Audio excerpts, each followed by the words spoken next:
I wanna run away. I think I'll go back to that place I stay. Play on the server the TimeShot way. Hello people, it's Poet. We are back again on TimeShot. It's been a while.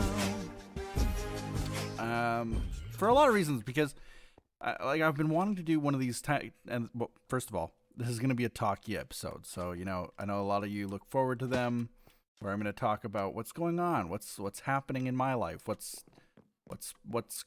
happening in my personal life, my job life, my YouTube life, my everything life. As much as I can remember to talk about, because usually what happens is I completely and utterly forget.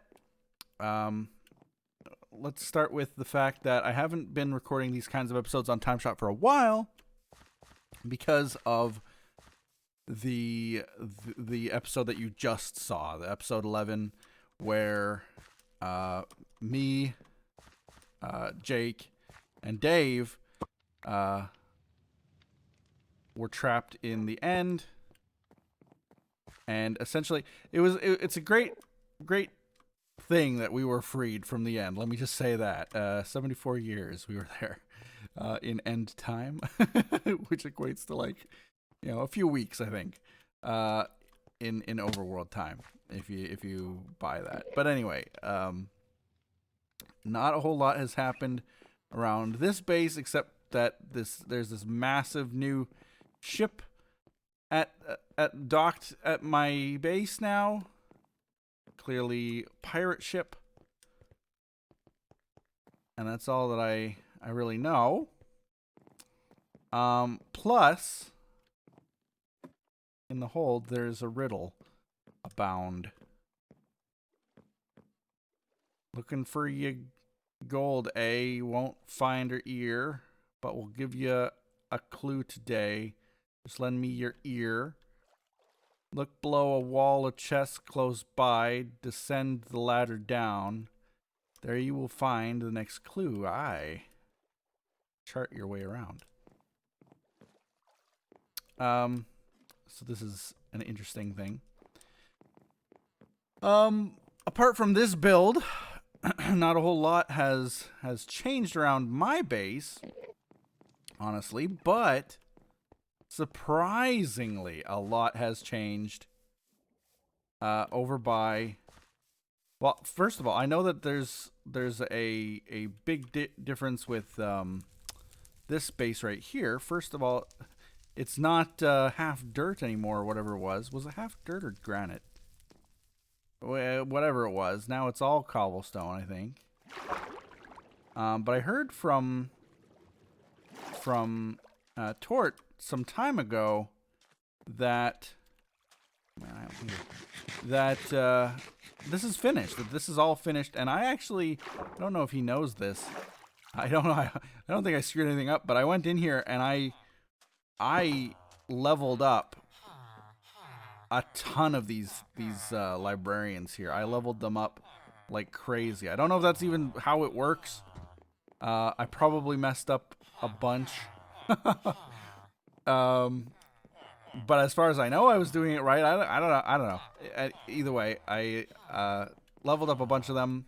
But obviously, Tort did 99.9% of it. If I leveled up like 3 guys a couple levels, he's leveled up entire floors worth of guys, which is insanity. And they've got every single enchantment under the sun. Literally any enchantment you want, they have. Now it's basically like emeralds have to be the currency of the server. There's no doubt about it. I mean, you've got these guys selling some great stuff. If you want great gear, you're going to have to, like Infinity, for example. It's an awesome enchantment. It doesn't cost that much, 5 emeralds, but still, it costs emeralds, which means that you got to trade to get emeralds. Oh, look at this. It's even marked out with what they all are. So floor 1 tools, floor 2 weapons, floor 3 armor. Don't want to trade all books inside barrels, 1 diamond each. So here he's even got some pre-made stuff. That is awesome. Every single villager has their own pre-made stuff. That is so cool. I've got a ton of emeralds and stuff. I should actually probably come and help Tort out and fill some of these barrels, or at least, yeah, like mending, for example. That's a great one to... Everybody always, forever will need mending. That is cool. I didn't know you could put bamboo in these little things. I love it. I love it. That's sort of... it's sort of reminiscent of something I'm doing in real life. I said this episode I would be talking about some of the stuff I do in real life. I'm actually growing my own ginger right now, which is something that like I've. It's not a COVID thing, like pandemic. You know how everybody's doing different things for the pandemic. They're all growing their own vegetables now. They're all baking breads and stuff and doing things like that. I've always done that kind of stuff, but more so this year than any other. And it's not because like I was unemployed or I was working from home or something like that. I've been working from home for the last 7 years. I mean, that's not, nothing's changed. This is bad. This is what? Where's torches? I gotta get some torches. But anyway, I've been growing my own ginger. Just from a piece of ginger I literally bought from the store. Like, just a piece of ginger in the supermarket, put it in some dirt, water it, and it grows. Like, duh. But, like, I know that it's not that easy. My brother has tried as well several times to grow ginger like that, and he's not been able to. So I was successful. That's awesome. And the reason that it's sort of reminiscent is because it looks, when it grows, it's growing right now, but it looks sort of like a little bamboo shoot. It's like a little bamboo plant that grows. So it's not only a tasty plant, but it's actually a little attractive plant that you can actually just grow and keep on a windowsill, and it'll be a little desk plant type of thing. I have no... Let's make some torches, I guess. I have no torches otherwise. So I've been doing that, baking bread, of course. Like my family's always been huge into baking and cooking. Several of my extended family members, my cousins, are Red Seal, Blue Seal chefs. Have gone to Cordon Bleu school, have gone to culinary institutes. They're all like top chefs. My brother's a chef. Well, not really a chef. He's more of a cook. But like my cousins are all chefs. So it definitely is something that's always been in my family. But beyond that, like my great grandmother, my great grandmother, my grandmother, my mother, all major cooks. On my dad's side, not as much, but definitely on my dad's side, a lot of the gardening genes, and like they were all big farmers. It was a big farm family. Grew up on a farm. My grandmother especially was always growing something and planting something. So it's in my blood. It's always something that my family has done and that I want to do. So yeah, that's sort of what I've been doing lately. Planting things that I grab from the supermarket. So like green onions is probably the easiest thing in the planet that you can get. They cost pennies. You put them in a little bit of water, put them on your windowsill, and in no time at all, they grow so fast. I don't have any arrows. They grow so fast that there we go. That it's about 1 centimeter, and to Americans out there, it's about half an inchish that they grow every day. I think every day, every week. No, I don't know. Every day. It's very fast either way. If it's every day, every week, whatever. Look at this chump. Look at what he's been doing. What the heck? Ouch. Man. Put this on. Ouch. Look at this mess you made. Can I just say, like, the last time I logged in wasn't that long ago. It was seriously, I don't know, gotta be a few weeks ago. And this was not like that. The whole spawn is completely changed. The docks are different. This whole road here is different. Even my shop changed. Like, I didn't ask for this. the little shops that they had here have completely changed. Now apparently this is my quartz shop. Surprisingly, I didn't know. Addy is now my neighbor. I thought he had a very prime place before, right in front of the shoreline, but he's been moved to the back now. And for some reason, Jake's shop is up these flight of stairs up on a mountain here. Got Jake's Flying Contraptions. The new JFC, of course. Way up here, but oh, and you got a couple shops down here. I think they're vacant. Yeah, it looks like they're possibly vacant. Yeah, they're vacant. So that's sort of interesting that it's sort of developed like that. I'm not sure if I like it though. I mean, it's obviously whoever built it. This is an absolutely epic looking build. The only thing I would say is that, yeah, I get the TimeShot colors of green, but I sort of liked the hokey looking multicolored awnings of all the different shops, and the little tiny, like, little campground in between the shops, where the shopkeepers might hang out, and you know, that kind of stuff. So this is like very professionally done. Obviously, really awesome build. Very professionally done. Look at this notice board here even. Very cool. Villager trade now open. This is probably all Torts. Look at that. Look at that. I have the feeling that this is all Torts doing, because this is just like his build style. Dave's too. It might be Dave's too. But I think this is Torts. And the only reason I say that is because of the signs. Tort loves these dark sign colors, and all the signs are that sign color. So I think this is Tort, but I could be wrong. This could be Addy too. Addy is an awesome builder too. Or I could be way off. This might not even be a TimeShot member who built this. This could be one of the community leaders who was on this server as well, building the spawn area. I am so out of touch on my own server. It's ridiculous. But anyway, I digress. I was supposed to talk about myself and what's happening and everything. This has been so long since I had one of these episodes. People don't know what's going on. So let's start from the beginning. It's only been 13 minutes so far-ish in this episode. So, look at that. Already a path directly to the end. I think I knew this, though.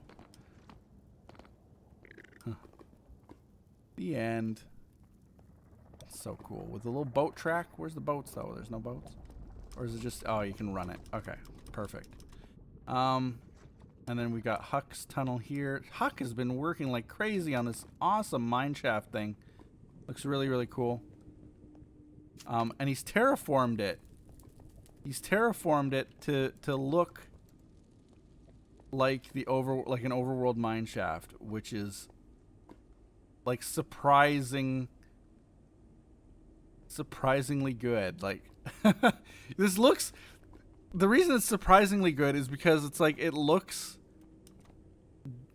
completely mundane and unfinished, right? Like, oh, this is just a tunnel that's been dug out of rock. But then you take a closer look and you realize like these blocks aren't in the nether. Like this is placed here, which is ridiculously good. I love it. It's so good.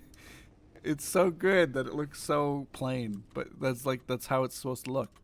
It's really cool.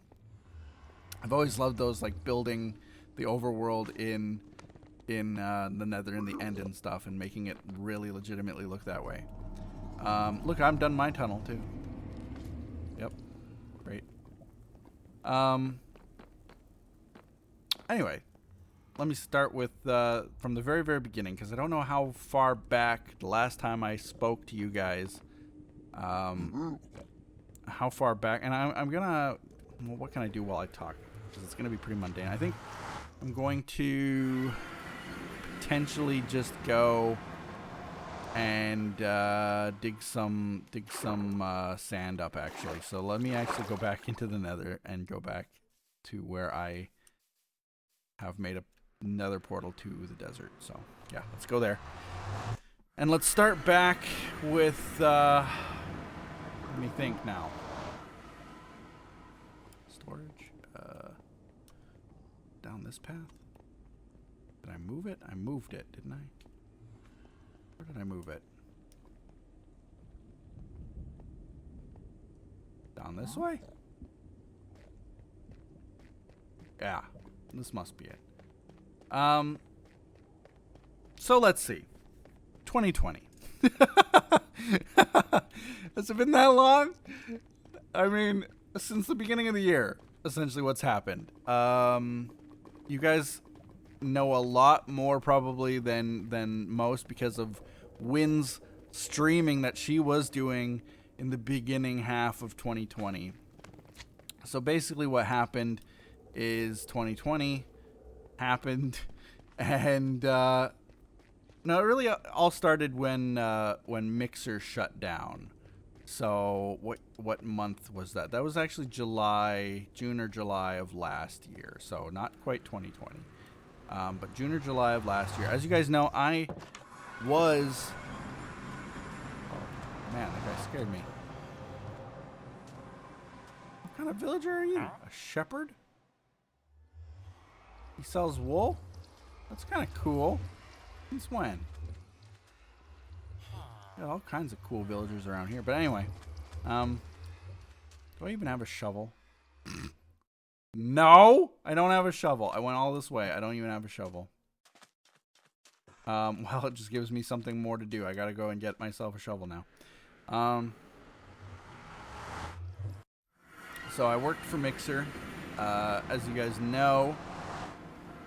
And that really started not because I needed the work. Well, that's not true either. I mean, so if you want to go back even more, like 3 through 4 years ago, YouTube was doing really, really, really good. And it still does pretty good every month. I'm not complaining. But it's about 1/10-ish, even less. Maybe one, if like one. No, let's say it does 5% of what it did before, which is pretty low, but still not bad. So you know how much, I was making money back in the day, enough to pay my bills for sure, and it paid for things like trips to New York with me and Fabe. I went to Boston with Wynn. I went to Orlando with Wynn. Went to London, England, of course. So covered some trips like that. Paid for my mortgage. It was decent earning. It was decent living. I was able to quit my full-time job and do YouTube full-time, which was an absolute, like, a godsend. Like, who gets to do that kind of thing? But what happened was basically, like, my bills were mounting, and YouTube was starting to make less and less and less every month. And ultimately, I had to make the choice, like, you know what? Okay, I gotta do something. I gotta get a job. So, I'm not really looking, but if I got a job right now, it would be pretty cool, I think, if I got a job. So that's sort of how it was. I didn't need one, but it was really, really, really nice to have. So I ended up applying for a job at Beam, it was called back then, and that was all well and good. Win definitely helped me get that job 1,000%. She, of course, had the in. She talked to her bosses. They talked to their coworkers, and they were able to sneak me in somehow. I don't know how, but very, very thankful for that. Got a job there. Lasted a great deal of time, and then all of a sudden, just out of nowhere, we weren't notified or anything. Everybody got laid off. Which for me was actually the second time that happened. Funny story. There's no lapis anywhere around here. There's no lapis lazuli. Let's go to the other place. Maybe the other place has. I actually got laid off from Mixer, from Microsoft. It was Microsoft really who ran Mixer. They bought it just sort of like they bought Minecraft. And I was on their social media team, doing social media marketing, creating memes, sending people funny gifs. It was like a dream job of dream jobs. Like YouTube is great. That was probably just as great as YouTube. Like it was awesome to work on that team. There's no lapis here either. What the heck? Are there lapis pirates? Is there lapis in my toilet room? No. Okay. Okay. Well, where can I find lapis then? In Huck's nether mine. I saw some lapis in there. Let me just go mine it. Let me think. I might have some. Well, let's check the community storage first, and then let's go to my storage. But anyway, I got laid off from the social media team at Microsoft. But thankfully, because I was one of their top employees, it was a team of 7.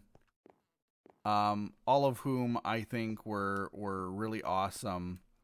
All of whom are more than capable of doing the job, and were doing the job great.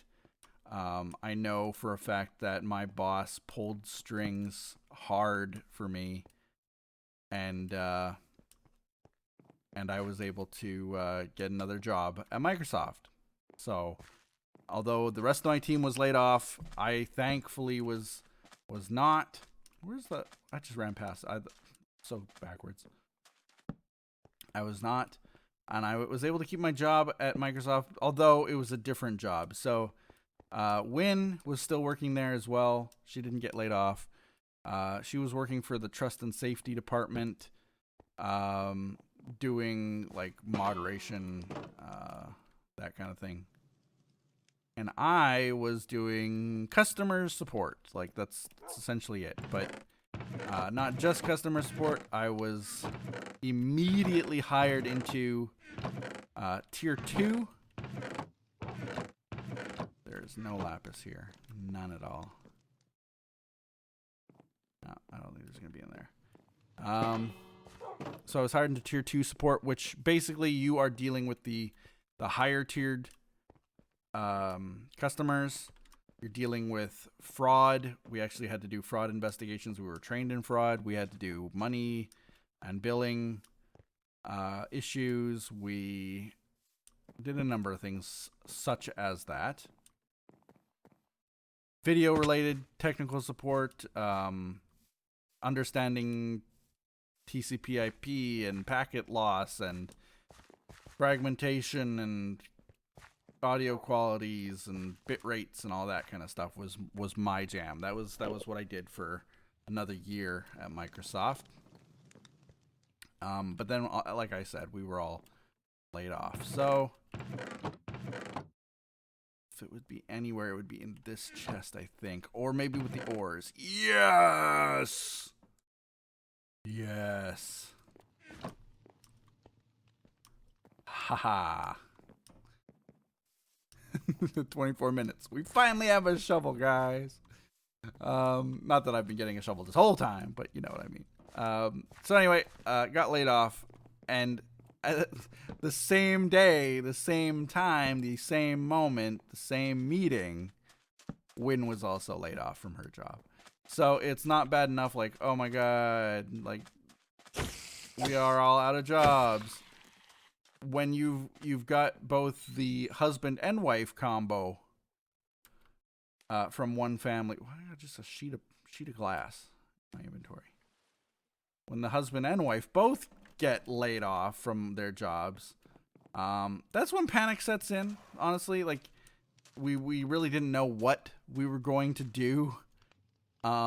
Because like we've got bills, we still have bills, we still have kids to pay for, we still got everything. Like, what? So that happened right in the middle of everything starting to go down. Again, because I was in tier 2, like Win got laid off right away. Because I was in tier 2. Silk Touch, really? Okay, well, whatever. You know what? I'm gonna leave that lapis for someone else. They can have it. Sharing is caring, right?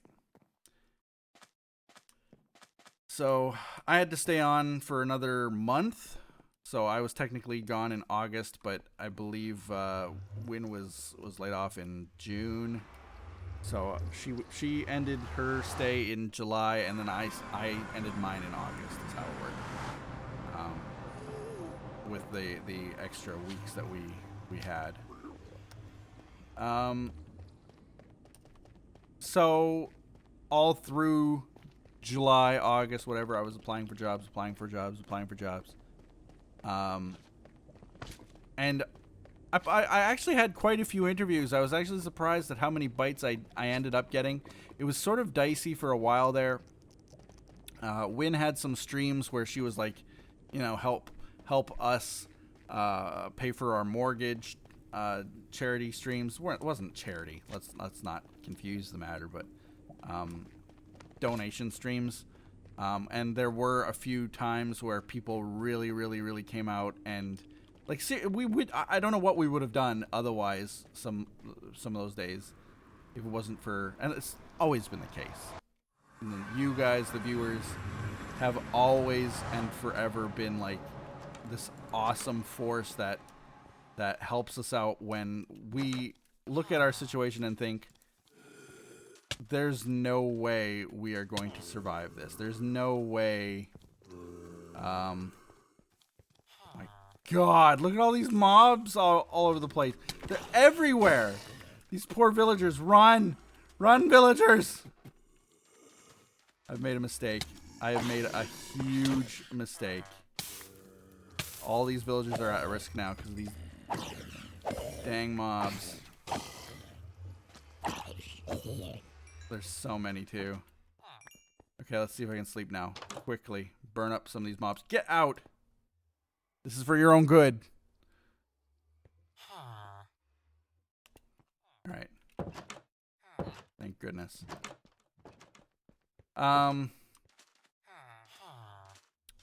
Where was I at?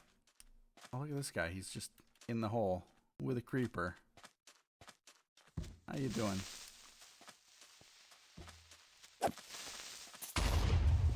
Nice. Can you get out? Can this guy get out now? Try to help him. There. Oh yeah, look at that. Look at that. You can walk out to safety. Great guy. Although this pit's sort of already done. Extend it. Yeah, let's go this way. Whoa, no. So, I was surprised at how many job opportunities came up, but then also how many interviews I ended up getting scheduled and so on. It's obviously not easy during the pandemic, and did I say 2019? No, it was July of this year. June and July of this year, not last year. Correct myself from like 20 minutes ago when my brain finally caught up with what I was saying. But anyway, no, it's been tough with the pandemic, with finding a job, and I know I know for a fact there are still friends of mine who I worked with at Mixer, at Microsoft, who have the same credentials essentially as me, in that they all worked for Microsoft and did sort of the same type of job, and they are still either looking for work or are working positions that they're not very happy with right now. So it's crazy that like I was able to find a position as quickly as I was. Before I was able to find a position, I had to go through several interviews, and a lot of the jobs I was looking for were primarily remote. Just because like it's what I prefer. I know that I can do it. I'm disciplined enough to do it. I know it's not for everyone. I know that it sounds nice for everyone, but I know that it doesn't work for everyone, if that makes sense. It's one thing to say like, oh, I wish I could work from home all the time. But there are so many people who get distracted easily, and the distractions just don't go away. It can be very tough to actually stay motivated to work if you're working from home, surprisingly. But it's something that I've done. I was self-employed with YouTube for years and years and years, right? And additionally, I worked for Microsoft, which was also remote. So I knew that I could do it, and that's sort of why I applied for remote jobs. But what you got to realize is that like remote employers, it's not easy to get in, you know. They aren't just hiring any schmuck off the street. Which, and I'm not saying that like if you work a job where you go into work that you're not qualified for it, and you know some people move and commute for their work and go to great lengths to travel for work and stuff, but with remote positions specifically, like your candidates are virtually every single place on the planet, like. And my company that I work for right now, they hire every place on the planet. I swear they have at least one person working from almost every single country on the world. And it's crazy that this is the case. But if you think about it, though, the reality is when you've got candidates from all over the world, what makes me special? You know, it's different if I'm applying to a local place. Like say I wanted to work some local IT company, they might have what on a very good day 100 candidates, let's say, maybe more with the pandemic, but let's just say it's about 100. I know that when I was in IT and I was a manager in IT, the resumes that we got were you know around 50 or so people, applicants wanting a job. So let's say it's about 100 now, in this day and age. And come on, what is with these blocks that are glitching out like this? If you've got 100 people that you're competing against, that's still daunting. Don't get me wrong. 100 people, you got to stand out. Trust me, it's not that hard. Having been a manager in charge of hiring, if there's 100 applicants, really all but maybe 2 or 3 are throwaway, like really not qualified. Don't know what they're applying for, obviously, and then it all comes down to like the interview. Like, are you a personable person? Like that's ultimately what it comes down to. But I digress again. When you are working remotely, when you're applying remotely, you've got something like over 1,000 applicants for one position. So they actually have to pre-qualify you, which is something crazy, and I'd never experienced this before.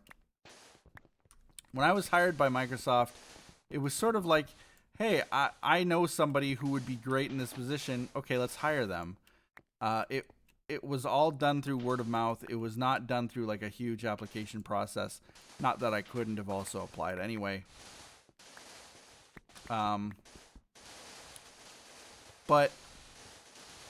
they've got 1,000 applicants now. They pre-qualify you by asking you beginner questions, like, you know, essentially to make sure that you know what you're applying for and that you're a real human being, and not a robot. Like, they ask you some very, very basic questions about the position. Why do you want to work for this company? That kind of a thing. And that's the way that it goes. And then if you pass the pre-qualifier, then you're invited to your first round of interviews. And yes, it is a round of interviews. Another thing that I hadn't really experienced before. I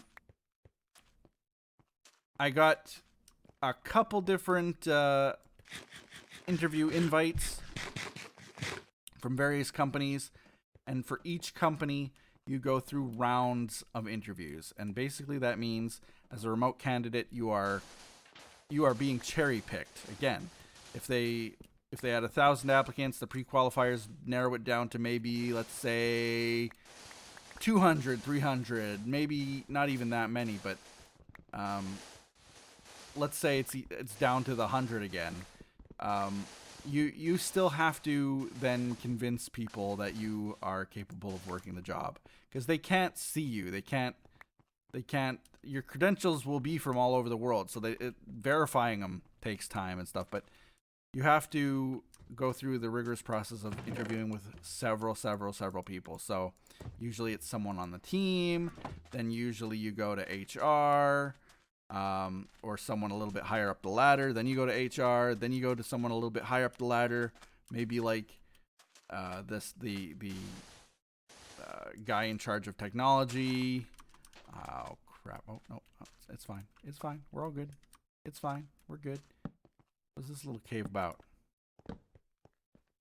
Nothing. Oh man, it's been 37 minutes. We should wrap this up. But anyway, you interview with like 5 different people per company, and it's rigorous interviews of like, they'll ask you casual questions, but honestly, the questions can be tough when you think about it, because I think your personality and the way you present yourself online can be completely different than how you would present yourself in person. Not that it's a challenge, but it's something that you have to be equipped for. You have to be ready for. So multiple companies asking multiple interviews, and it can be very discouraging if you go like 3, 4, 5 interviews, 5 different interviews with 5 different people. Everybody loves you. Everybody makes great comments for you, like, oh yeah, I love what you're doing. I love you.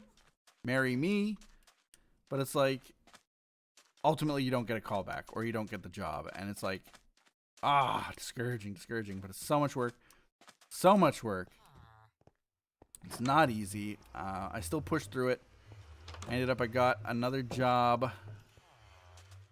Full-time job. Get out of the bed. I gotta sleep in it. He is not happy that I am in bed. Yeah, I got another full-time job, and it is kicking my butt in a good way and in a bad way, both at the same time. I don't know how I can describe it, but look at all the sand that I got. This is awesome. It takes up 1,000% of my time every day, which I thought that I was burning out on computers and video games and stuff like that when I was working for Mixer. And that is the truth. It's like, after spending 8 hours a day sitting in front of my computer, writing messages, looking at stuff, the last thing I want to do is jump on my computer and start playing games, or jump on my computer and record a video or something. And that's even more so the case now. Not that I'm quitting or anything. I'm not, like, nothing's really changed. But it is draining every day. So I find that the majority of the work that I do happens to be on the weekends because I don't have work those days. But I need to start utilizing maybe more of my time off, maybe more of my off hours, forcing myself to get into it early, waking up earlier, doing stuff on YouTube earlier. I don't know how I can do it, but it's probably not going to change. It'll probably just remain like work as hard as I can on the weekends. Weekends where we have the kids and they're fairly noisy and stuff, like that's fine. I've been working really hard renovating my office for the last year or two, and it has really come down to I just now need to put down some carpet and it's done. Like that's how close I am. And then we have our basement offices where I can get some recording done in my off time or on the weekends when the kids are here and otherwise fairly noisy. So that's great. What else? Oh, by the way, we did have the coronavirus. End of the video. And I think I'll just end it there, guys. Yeah, no, we had COVID-19 right in this very house. Everybody except for one was asymptomatic, and the person in our house who had symptoms got better. So, you know what? We're all fine. We're all healthy. We're all good. I hope you guys all stay healthy too. And thank you guys for watching. Like the video and hit that bell and subscribe if you haven't already, and do all those other awesome things that people do. And we'll see you guys next time. The heck is that? What is this? Who's that? What? Dave's head is a white block? What? Wait. Wait, what? Anyway. We'll see you guys next time on TimeShot, where I might do another talkie episode because we only covered the tip of the iceberg. We covered work, but I didn't get to do a whole lot of other talking. So we'll see you guys then. Bye-bye. Take care.